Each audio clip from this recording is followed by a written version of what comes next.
हिमालय की गोद में कैलाश पर्वत पर भगवान महादेव निवास करते हैं। वे भोलेनाथ, शंकर, महेश, नीलकंठ और कई नामों से प्रसिद्ध हैं। उनका स्वरूप अत्यंत सरल है। गले में सर्प, जटाओं में गंगा, त्रिशूल और डमरू उनके हाथों में और शरीर पर भस्म। उनकी सरलता और करुणा के कारण ही भक्त उन्हें भोलेनाथ कहते हैं, क्योंकि वे सच्चे भाव से की गई पूजा और भक्ति से तुरंत प्रसन्न हो जाते हैं। एक बार देवताओं और असुरों में अमृत पाने के लिए समुद्र मंथन हुआ। मंदार पर्वत को मथानी और वासुकी नाग को रस्सी बनाकर मंथन आरंभ हुआ। मंथन से बहुत सी दिव्य वस्तुएं निकलीं, लक्ष्मी जी, कामधेनु, कल्पवृक्ष और अंत में अमृत। परंतु अमृत से पहले समुद्र से भयंकर विष हलाहल निकला। उस विष की ज्वाला से संपूर्ण संसार जलने लगा। देवता और दानव दोनों घबरा गए और ब्रह्मा विष्णु भी उस विष को रोकने में असमर्थ हो गए।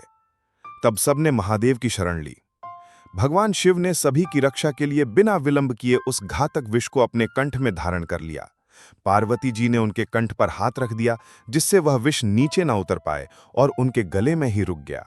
तभी से उनका कंठ नीला हो गया और वे नीलकंठ कहलाए। यह घटना महादेव की त्यागमयी और करुणामयी प्रकृति का प्रतीक है।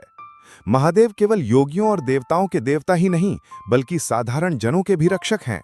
वे अघोरी, साधु, पशुपालक, किसान सबके लिए समान भाव रखते हैं।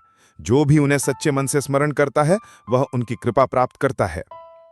एक अन्य कथा के अनुसार एक बार देवताओं और असुरों ने अमृत बांटने के लिए आपस में संघर्ष किया। असुरों ने बलपूर्वक अमृत छीनने की चेष्टा की। तब भगवान विष्णु ने मोहिनी रूप धारण कर अमृत का वितरण किया। लेकिन इस पूरे संघर्ष के दौरान महादेव ने निष्पक्ष भाव से सब देखा। जब देवताओं ने उनसे सहायता मांगी तो उन्होंने उन्हें आशीर्वाद दिया कि धर्म और न्याय की ही विजय होगी।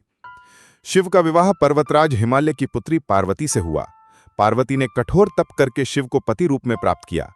शिव पार्वती का जीवन यह सिखाता है कि तपस्या, श्रद्धा और अटूट विश्वास से असंभव भी संभव हो सकता है। महादेव का सबसे प्रिय ग्रंथ शिव पुराण है, जिसमें उनकी अनेक लीलाएं वर्णित हैं। उनके भक्तों के लिए सोमवार और महाशिवरात्रि का